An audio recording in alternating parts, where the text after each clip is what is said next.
Okay, so got to the next episode, and yeah, we kind of touched on Luffy's backstory, which it doesn't add up, you know, and that's my thing about Luffy's, where it's like, okay, we got some of his backstory.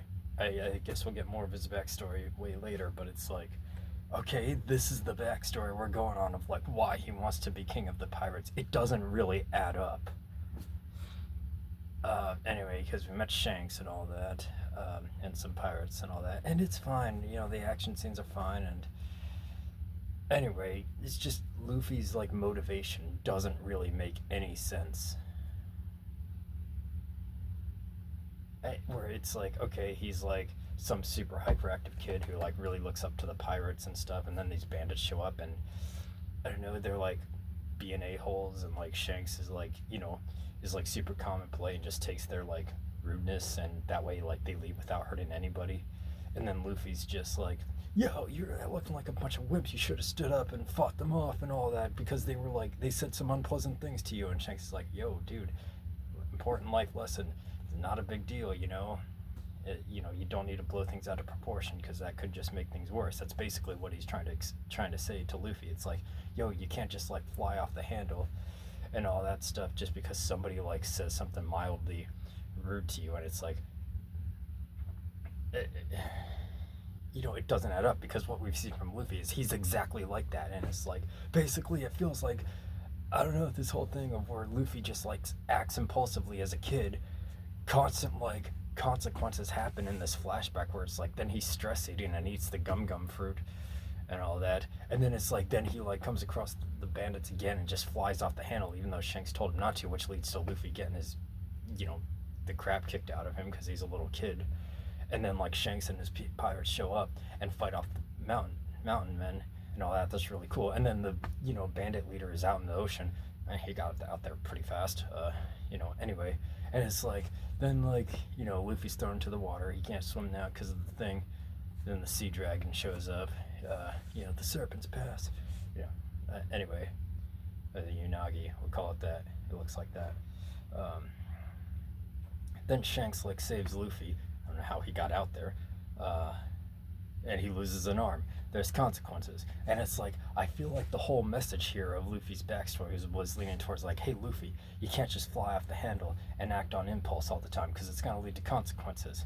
And it's like, Luffy in present day clearly doesn't follow any of that. He's even worse. And it's just like, how is this making him want to like be king of the pirates? It doesn't make sense. And it's like, does he feel guilty about Shanks losing his arm and all that? It's like really unclear, and it doesn't add up. And again, it's just like, I don't know. I feel like Luffy's doing like the opposite of what Shanks would have like wanted him to do or whatever. I don't know. It just doesn't really make much sense, and I don't get it. So it's like, okay, Luffy's backstory doesn't make sense. I don't know. Somebody explain this to me.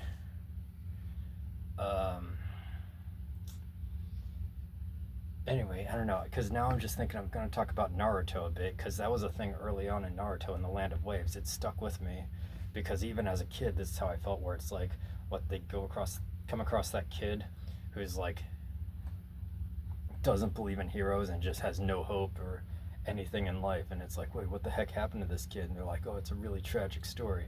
I'm like, okay, so they're gonna explain it. I'm sure it'll add up, where it's like, he was a wimpy kid and all that. Then he got a stepdad, and his stepdad was really awesome and kind and courageous and always helping the village. And it's like, okay, well, what's gonna happen here? And then it's like the mafia mobster dude like captured him and like put him on the stand in front of everybody and like killed him in front of everybody and like crush their hopes and all that. And it's like, huh.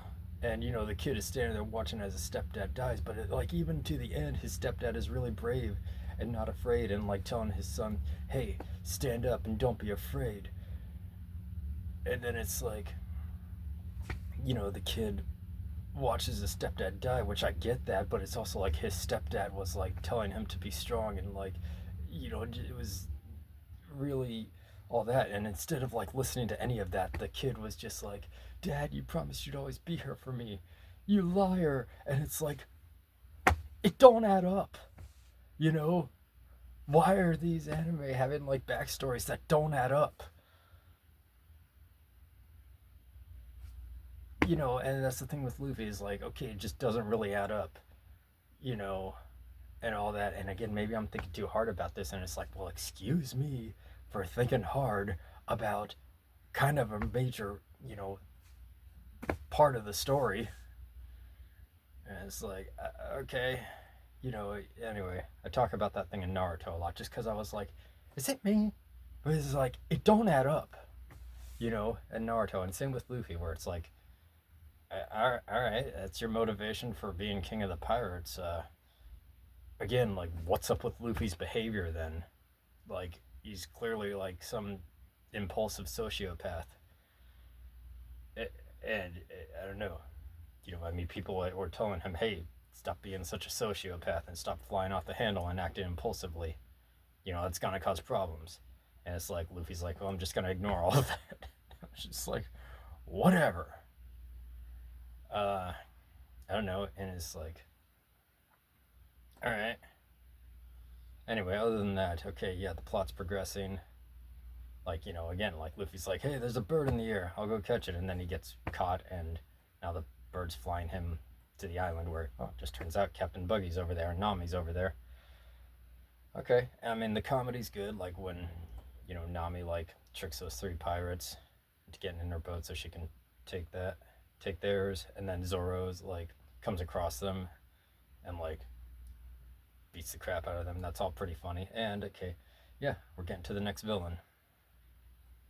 And it's like, cool. Someone who has gum gum fruit or someone who has a devil fruit power, and fighting Luffy who has devil fruit power. So, looking forward to it. But yeah, that's something where it's like, Luffy's backstory doesn't really add up, and I'm like, all right, that's a bit of a problem. Like, I don't really care about Luffy still. Like, he's just kind of there. Anyway, all right.